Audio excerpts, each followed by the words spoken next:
ibabalik ko sa tamang tao talaga naman. Totoo yan. Alright, good morning mga Tatay Rides. Update tayo dito sa napulot natin na wallet. So napilitan na nating kalkalin yung loob nito. Ay meron nagki-claim kasi na na sa kanya daw to. So di ako makasiguro kung sa kanya talaga. So yung pangalan niya sa Facebook saka yung sa ID na nasa loob hindi natutugma. Sabi niya walang ID, may ID sa loob.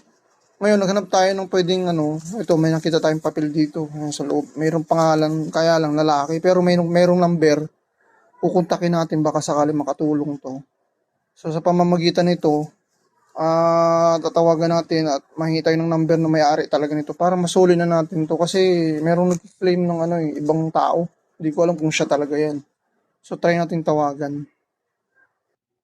Alright, tinatawagan ko yung number na nakita ko sa papel. Baka sakali makatulong to eh. Baka ito yung maging tulay para masulit natin tong wallet na to. Kasi may nagki-claim eh.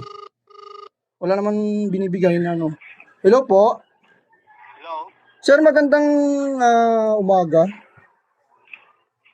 Sir, kayo si Lorenzo Maria Terela kayo? Kasama ko po yan.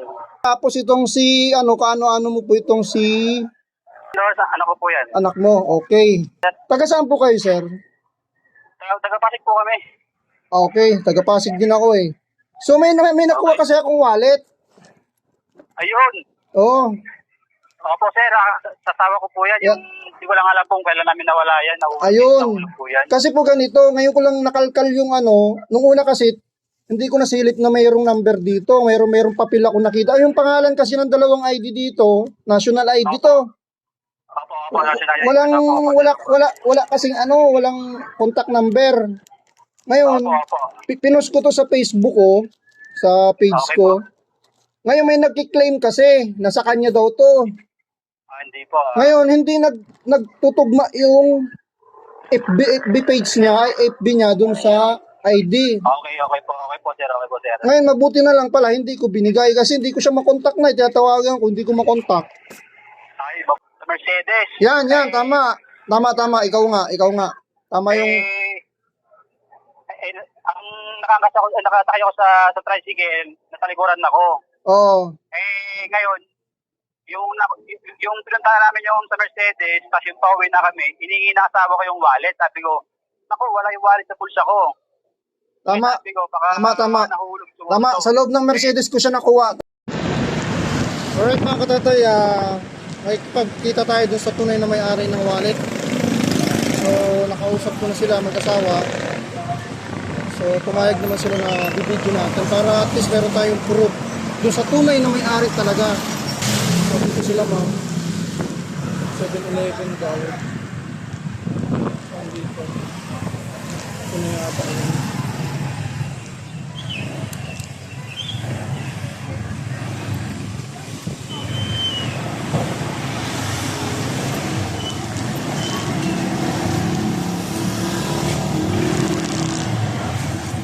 Kayo to si Ranas.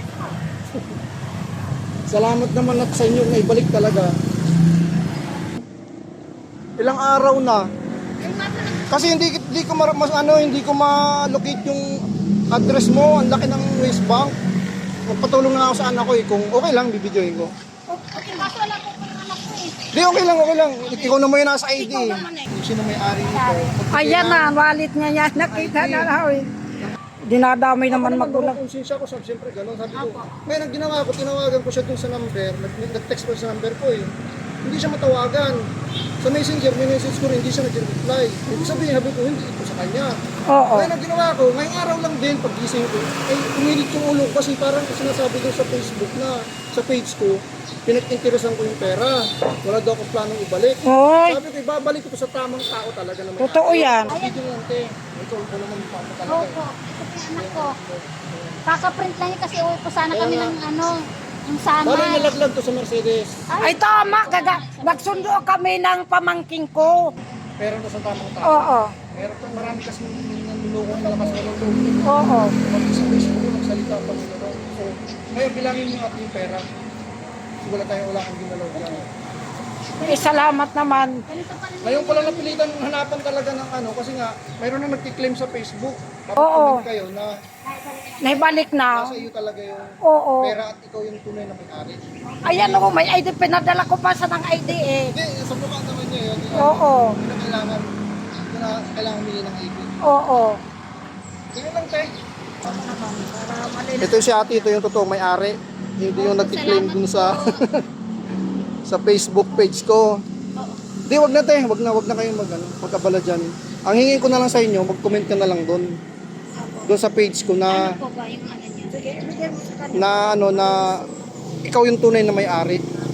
Right, umalis na sila mga katatay. Ano, nabigyan na natin yung pera. Sarap sa pakiramdam. Alright, pabiyahe na tayo. Kalalabas lang natin. Time check tayo. 11:33 oh.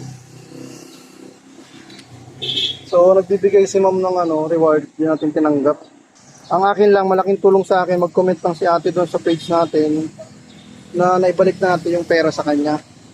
Kasi ang sama nung isang nag-comment doon sa kanya daw yun. Tapos, pinagbabantaan pa ako, ipopost daw ako. Malakas ang loob ni ate. Alam mo naman ate na hindi sa'yo yun. Sabihan natin kung nawalan ka man, hindi pa rin sa'yo yun. Kasi pinakita ko naman yung itsura ng wallet at laman ng wallet. At sinabi ko sa video na may dalawang ID doon. Sabi mo walang ID. So yun lang, bago tayo sa mga ganyang gawain, huwag umangkin ng hindi sa atin, kahit maliit na bagay, malaking bagay man yan. Kasi hindi natin pag-aari. Alright? Bye-bye!